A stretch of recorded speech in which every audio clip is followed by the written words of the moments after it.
Oke, selamat malam semuanya. Ya, ini Aftok edisi 29 Mei 2023. Seperti biasa, malam ini kita akan berikan update market IHSG dan saham-saham yang sudah masuk di kolom komentar. Aftok edisi terakhir. Ya, kita akan mulai dari IHSG. Tidak terlalu banyak untuk ide yang diminta di kolom komentar. Jadi, apabila ada saham yang menarik lainnya dan Anda ingin dibahas di Aftok selanjutnya, langsung isi di kolom komentar saham apa dan kenapa saham tersebut Anda pilih, diberikan keterangan ya.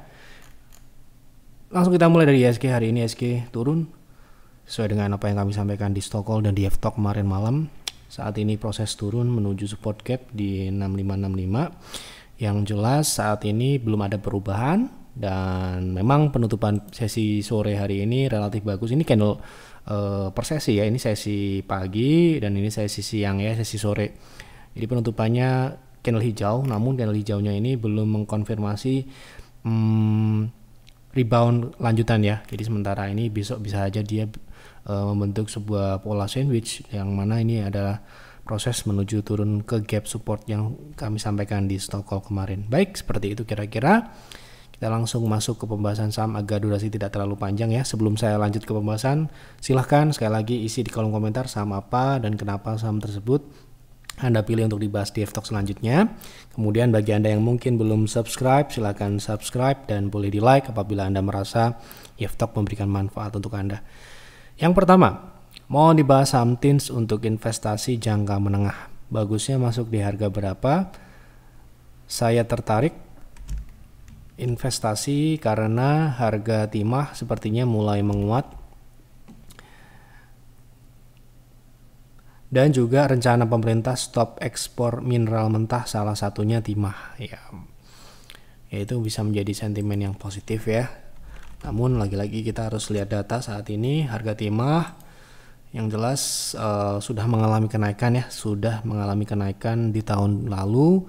Ya, setelah pandemi rata-rata harga komoditas mengalami penguatan, salah satunya ya timah, nikel, coal, kemudian harga minyak. Namun saat ini memang dalam fase koreksi atau fase penurunan gitu ya. Jadi memang ini adalah komoditas yang sifatnya cyclical, sehingga ketika kita berinvestasi di emiten atau perusahaan yang sifatnya adalah cyclical, kita harus mengetahui siklus yang sedang berjalan saat ini. Apakah sedang siklus naik atau siklus turun atau siklus konsolidasi ya. Jadi karena siklus ini sifatnya short term ya meskipun nanti ada kebijakan A, B, C, D, E, itu menurut kami ya namanya komoditas up and down itu akan terjadi. Jadi kenaikannya mungkin akan bersifat jangka pendek dan juga impact ke dalam fundamentalnya juga mungkin juga jangka pendek sesuai dengan supply, demand dan harga komoditasnya sendiri, di mana Anda bisa lihat ini adalah chart harga timah yang mana kalau kita lihat sangat panjang, misalkan dari 2000 sampai dengan tahun ini saat ini kenaikannya bisa dikatakan cukup besar. Namun wave yang terbentuk ini sangat signifikan. Artinya apa? Kalau kita bisa katakanlah invest di saham ini dalam jangka pendek, mungkin akan invest maksudnya di emiten yang berdasarkan TIN atau harga timah ini dalam wave yang sesuai atau momentum yang tepat, ya kemungkinan akan lebih besar dibandingkan dengan kita hold dalam period yang panjang sekali gitu ya. Dan itu pun juga lagi-lagi ya tergantung dengan kitanya mampu nggak seperti itu. Kalau cyclical menurut saya lebih kecocok ke pemain-pemain jangka pendek ya, jangka pendek menengah ya. Pendek menengah itu bisa dikatakan ya kurang dari 1 tahun ya. Misalkan kita ambil contoh ya, saham timah ini kemarin kan juga sudah sempat naik ya. Kita lihat apa yang ada aja, dan ini perilaku yang tidak berubah. Ya kecuali timah ini berubah kepemilikan mayoritasnya siapa. Nah itu akan mungkin bisa sedikit merubah, tapi secara pembukuan, secara pendanaan, kemungkinan cara mereka menggerakkan harga kemungkinan tidak akan berubah. Ini adalah polanya ya, ini adalah polanya. Tidak ada yang naik terus, yang mana harganya ya naik turun seperti ini. Sehingga menurut saya ini ya, sekali lagi menurut saya, mungkin menurut yang lain berbeda, nggak apa-apa. Menurut saya saham ini lebih cocok untuk jangka pendek. Ya, kapan masuknya? Tentu saja kalau siklus turunnya ini sudah berakhir dan mulailah siklus naiknya, ya. Jadi sekarang ini kan dia masih dalam fase siklus turun, ya. Ya, hari ini pun juga masih belum ada indikasi dia mau rebound untuk jangka pendek ya. Reboundnya mungkin sekitar di EMA 60, sehingga kalau saran saya untuk invest di saham ini, apapun itu katalisnya, apapun itu sentimennya, tetap harus menunggu proses reversal terlebih dahulu dari siklusnya. Siklusnya ini siklus turun. Kalau siklus turunnya ini sudah berakhir dan sudah terkonfirmasi, tentu saja risknya akan relatif lebih kecil, ya, karena kita sudah tahu bottomnya di berapa dan disitulah kita harus memproteksi risikonya. Sedangkan saat ini risknya belum bisa diperkirakan karena ya siapa tahu dia kembali ke bawah, misalkan ini kan saham ini kan bolak-balik ya. Bayangkan dari ya katakanlah 10 atau 15 tahun terakhir saham itu naik turun dari 600 sampai dengan 2400. Ya, ini adalah area konsolidasinya, konsolidasi jangka panjang. Ya, yang mana kalau kita mau beli ya bagusnya di area-area support konsolidasinya kan. Sehingga dengan saat ini yang masih belum mendekati, bahkan ini masih sangat jauh ke area support. Saya nggak tahu ini apakah akan kembali ke support atau tidak. Yang jelas kalau kita lihat dari historicalnya, ya, dalam kondisi harga timah naik ataupun turun, dia akan bergerak di sini-sini aja, ya, di sini-sini aja. Ya, maka dari itu ini downside-nya kalau dia kembali ke support konsolidasi itu masih 44% atau di atas 40%, sehingga risknya itu ya itu bahkan ya bisa lebih dalam pun bisa kalau misalkan fundamentalnya terjadi sesuatu, ya. Nah, Anda lihat fundamentalnya kalau saat ini mungkin di 2 tahun terakhir 2022 pun ketika harga timah naik tidak mendongkrak kinerja revenue-nya, ya. Bahkan ini bermasalah di bottom line-nya juga. 2022 ketika ya katakanlah harusnya bagus, ini justru mengalami penurunan, masih dalam pelambatan ya. Jadi kalau menurut saya, dan ini juga beberapa tahun sempat mengalami rugi bersih, ya. Jadi mungkin ini secara fundamental sudah dapat disimpulkan tidak akan masuk ke kriteria kami, karena sekali lagi ya, kita tuh invest itu nggak banyak saham, ya. Nggak banyak saham, jadi ya kita akan memilih yang paling bagus. Kan ada saham 600 lebih, pastinya akan banyak yang lebih baik dari timah. Tapi kalau Anda mau idealis megang saham timah karena future-nya seperti A, B, C, D, silahkan. Tapi kalau saya, karena kita juga bukan mau hold saham ini dalam jangka panjang, waktu yang panjang, ya kita santai-santai dulu, lihat-lihat dulu sampai dia memang menunjukkan indikasi mau berbalik dari siklus turunnya ini. Nggak perlu menunggu bottomnya berapa, takut nggak dapat bottom dong. Ya kita nggak mencari bottomnya, kita mencari ketika kita beli dia nggak turun, gitu loh ya. Kita beli ya dalam jangka pendek menengah sudah menunjukkan hasil seperti itu loh. Ya itu kalau saya loh ya, jadi mungkin di tempat lain berbeda. Oke, seperti itu. Tadi pagi saham PEK kok langsung naik banyak ya, jadi nggak kebeli banyak, kurang dari 5 PV, pada rekomendasinya 15 PV. Enaknya dijual aja atau justru hold agar profitnya banyak? Saham ini ya, saham Stockholm minggu ini. Jadi hari ini kan Anda mungkin lihat market tuh jelek, market tuh turun, ya. Kemarin apa? PTSN, ya. PTSN hari ini naik lagi ya. Ini Stockholm edisi beberapa minggu yang lalu, 2 minggu yang lalu.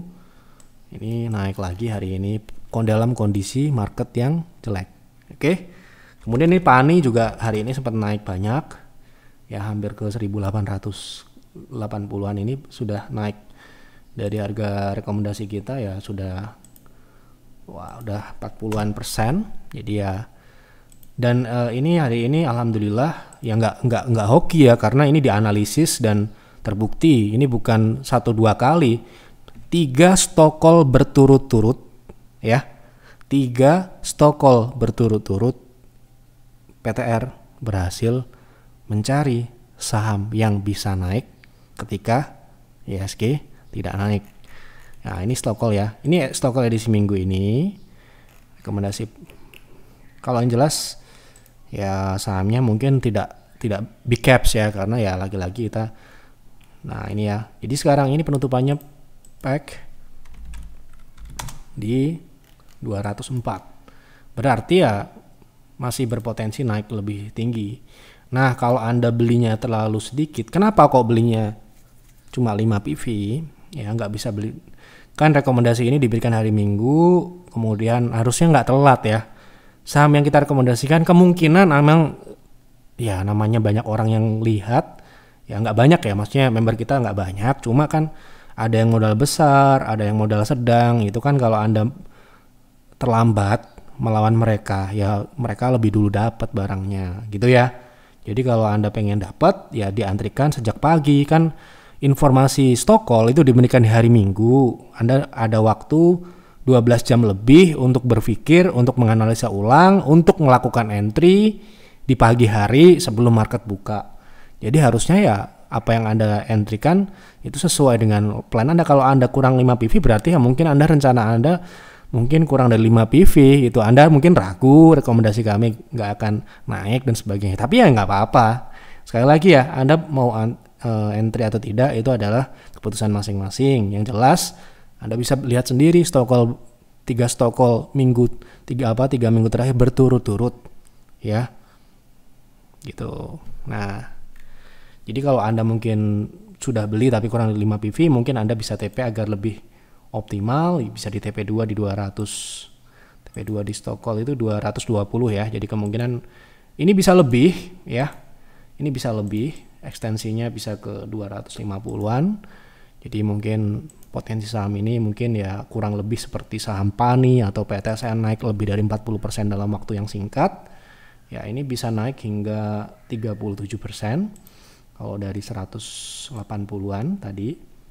Ya 30 kurang lebih sama lah, karena sistem kita itu deteksinya ya seperti itu. Jadi nggak mungkin saham yang kurang dari 10% atau cuma naik potensinya cuma 5% nggak mungkin akan masuk. Kalau nggak ada kita mending nggak trading aja gitu ya. Itu ada prinsip di sistem. Jadi nggak mungkin enggak, kalau dipilih namanya saham itu dipilih potensinya.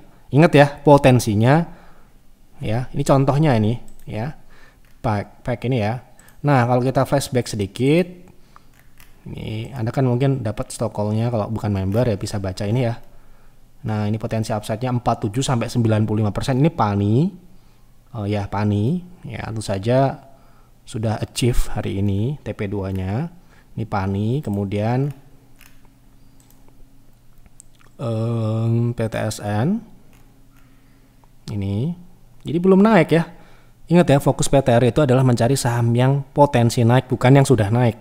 Jadi kalau sudah naik terus kemudian kita nggak ikut ya berarti kita lewat, udah nggak apa-apa ya. Jadi seperti itu. Ini PTSN misalkan potensinya ya 17 sampai 36%, tapi hari ini sudah naik lebih dari 40% kalau tidak salah. Ya udahlah ya. Kalau sudah lewat ya udah. Masih dalam proses ini ya sepertinya. Nah, ini ya.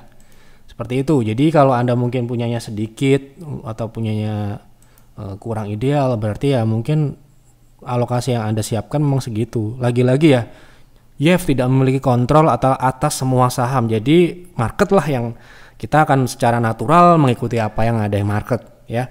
Jadi misalkan tolong pack jangan naik dulu, member saya si A belum beli, nggak bisa kita ya. Atau misalkan tolong saham ini jangan naik dulu sampai jam 10. Si A, Pak member A ini lagi nganterin anaknya ke sekolah, nggak bisa seperti itu. Jadi ya kalau Anda terlambat ya itu adalah risiko Anda terlambat, bukan dari salah kita ataupun salah sahamnya gitu ya. Jadi ini perlu pemula-pemula perlu paham nih ya, market itu tidak akan menunggu Anda, tidak akan mengasihani Anda ya. Kalau Anda teledor, Anda ceroboh ya Anda salah sendiri gitu lah ya. Jadi harus paham itu. Misalkan belinya terlalu sedikit, ya kenapa Anda belinya terlalu sedikit? Kenapa kok belinya terlalu banyak? Ya tanyakan pada diri sendiri seperti itu. Oke, lanjut. Pak Yev, tolong dibahas Harum, apakah bagus untuk invest di harga sekarang? Oke. Sepertinya halnya sama dengan saham-saham energi yang fosil energi yang sifatnya masih ini. Saya belum pelajari secara menyeluruh bagaimana transformasi energi di emiten Harum ini. Yang jelas kalau saat ini secara rata-rata ya yang sudah naik di tahun kemarin, rata-rata ya sekarang ini giliran turun ya. Jadi sudah menjadi yang namanya saham nggak ada yang naik terus. Nah sekarang ini dia lagi turun. Apakah sekarang ini layak untuk kita invest? Ya menurut saya sekarang ini sementara ini belum dulu ya, sampai dengan fase koreksinya selesai. Mungkin sama dengan TINS tadi, tapi ini sedikit berbeda mungkin fundamentalnya ya gitu loh.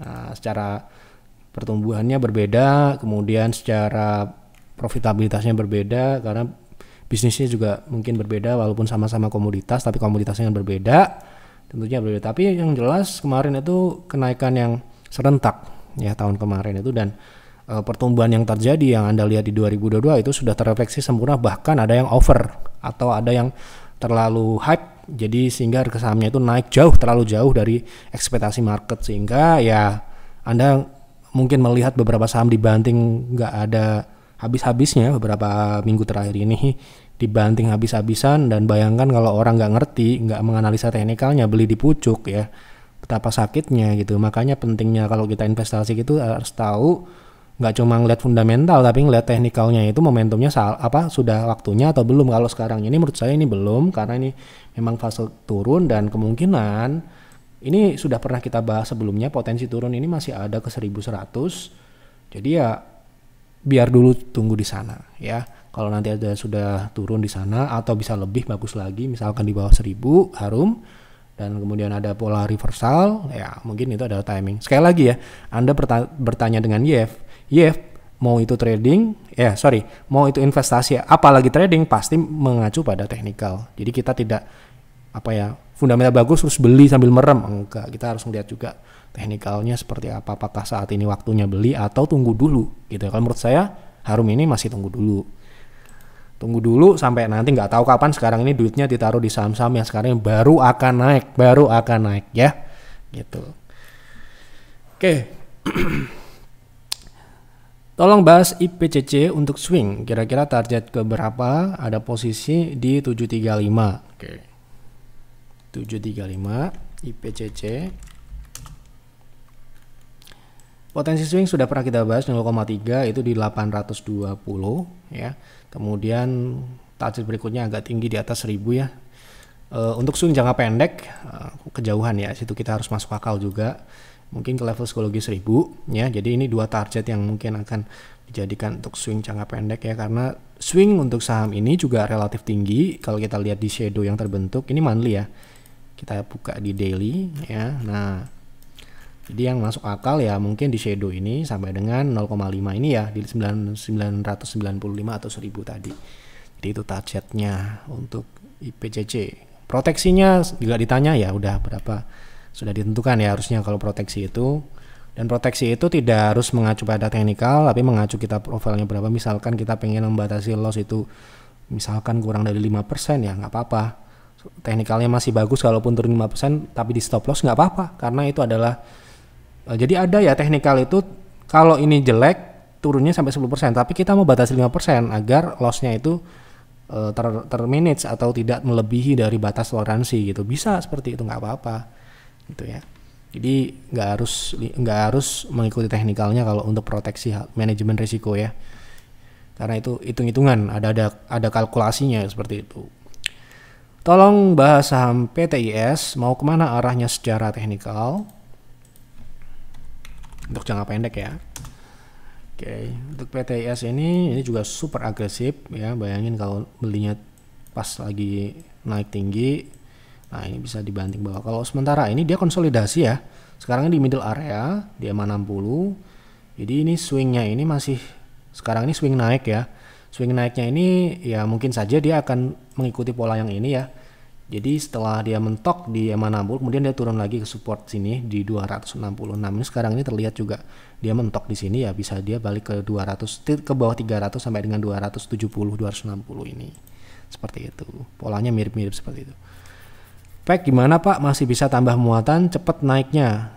Ya udah naik ke TP, ngapain beli ya? Udah lewati, karena PTR pasti akan ada rekomendasi yang lainnya gitu ya. Apa PTBA bisa uptrend? Namanya saham selama dia belum delisting atau tidak disuspend bisa uptrend dan bisa downtrend. Jawabannya seperti itu, tidak perlu kita bahas karena itu sangat basic ya. Agar paham kalau saham itu ya bisa naik dan bisa turun gitu, bisa uptrend, bisa downtrend. Ya sampai dengan dia masih ada, sampai dia masih di market, selama dia masih diperdagangkan ya bisa uptrend, bisa downtrend, Pak ya. Jadi pertanyaannya mungkin lebih diperinci lagi, misalkan saat ini kondisinya sedang downtrend kemana atau seperti apa, seperti itu ya. Bisa tolong review Harum dan SMDR tadi, cuma tanya review teknikalnya atau fundamentalnya atau apa ya. Jadi harus diperjelas juga. SMDR kita bahas teknikalnya aja, karena Harum tadi sudah. Untuk SMDR saat ini masih mengarah ke bawah, turun menurut kami masih ke bawah 300 ya. Seperti itu proses, butuh proses. Mantap, hajar terus sampai gocap sekalian. Kita nggak punya kekuatan untuk menghajar atau untuk menurunkan saham ya. Tolong untuk invest WIM. Ini gimana tulisannya ini? Jadi ini ya. Jadi kalau Bapak Ibu pengen kasih ide atau berkonsultasi dengan advisor kami di Telegram, di layanan PTR, Peer dan Peers. Kalau konsultasi pelan-pelan aja, santai aja, ditulis yang baik, dibaca lagi, baru dikirim ya. Jangan sampai salah ketik, nanti bisa salah juga kita jawabnya ya.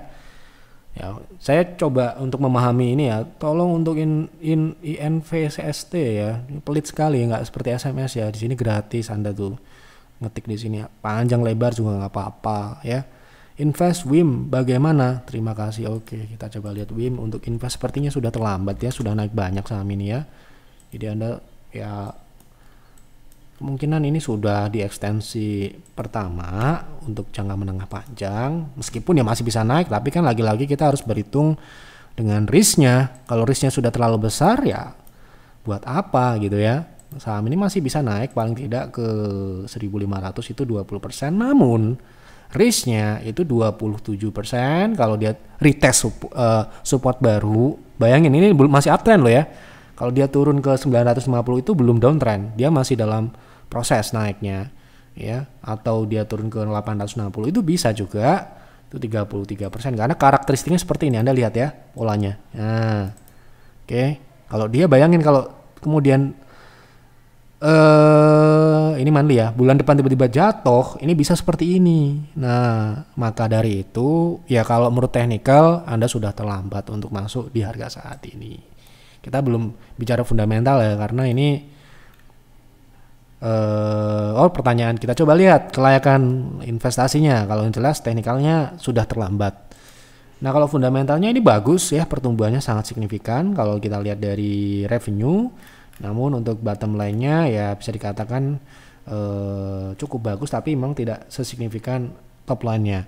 Kemudian profitabilitasnya di sini juga ya bisa dikatakan cukup baik, tapi kalau kita compare dengan kompetitornya seperti HMSP, untuk profitabilitasnya masih lebih baik HMSP ya ini ya. Nah ya, dimana net marginnya masih jauh sekali ya. Lagi-lagi ini fundamental loh ya, fundamental belum tentu sahamnya naik sekarang. Nah sedangkan Wismilak ini kan sudah naik ya gitu. Jadi menurut saya pertama fundamentalnya mungkin secara profitabilitas ada yang lebih baik, pertumbuhannya oke lah, bagus, karena memang ini tidak sebesar HM Sampurna ya. Karena untuk membuat pertumbuhan perusahaan yang sudah mature dengan yang growth itu berbeda ya. Nah, sedangkan Wismilak ini kan masih dalam fase growing ya, jadi nggak heran pertumbuhan seperti itu. Yang jelas secara profitabilitas masih ada yang lebih baik. Yang ini nanti pengaruh ke dividen ya. Namanya kita invest di consumer ataupun di perusahaan-perusahaan yang sudah mature, itu yang ekspektasi adalah pertumbuhan jangka panjang dan dividen. Nah, kalau HMSP kita sedikit compare, HMSP ini sudah dalam posisi yang sudah sangat turun. Nah, sedangkan Wismilak ini sudah naik. Nah itu ya, jadi ini mungkin akan menimbulkan pertanyaan pilih yang mana gitu ya, tapi nggak ditanya, saya nggak akan jawab itu karena nggak ditanya, oke? Tapi saya ingin melihat cara melihat dan Kira-kira kalau sekarang ini masuk timingnya tepat atau enggak? Menurut saya sudah terlambat meskipun saham ini masih bisa naik, tapi risknya sekali lagi sudah besar. Ingat itu ya.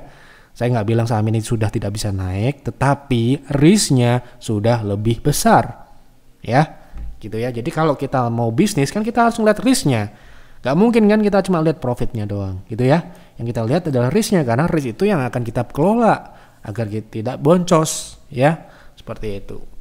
Oke. Sudah terjawab semua. Terima kasih untuk Bapak Ibu yang sudah memberikan ide saham-saham yang menarik untuk dibahas di F-Talk malam ini. Silahkan isi kembali saham apa yang menarik untuk dibahas di F-Talk selanjutnya. Dan jelaskan kenapa. Jangan pelit-pelit. Ya ini bagus. Bisa menjadi contoh seperti ini. Ya Pak Firman, terima kasih sudah memberikan ide. Ini juga ada alasannya kenapa TINS harus dibahas dan sebagainya. Seperti itu ya. Jadi nggak cuma tolong review saham A, tolong review saham B, tapi nggak diperjelas mau direview dari sudut pandang apa nih, trader atau investor, karena kita di sini bisa bahas keduanya gitu ya. Jadi harus diberikan keterangan yang jelas. Karena memberikan ide di F-Talk ini gratis, Anda tidak dipungut biaya ya, jadi manfaatkan sebaik mungkin. Itu saja yang dapat saya sampaikan di F-Talk malam ini. Mohon maaf apabila mungkin ada kekurangan atau kesalahan dalam penyampaian atau mungkin ada kata-kata yang menyinggung. Semua yang kami sampaikan di sini tujuannya adalah tujuan untuk mengedukasi, memberikan informasi apa adanya yang saya lihat. Entah itu benar atau salah, biarkanlah market yang nanti akan memberikan hasilnya. Kita hanya bisa memberikan analisis, memberikan prediksi. Ya, gitu saja. Selamat malam dan selamat beristirahat.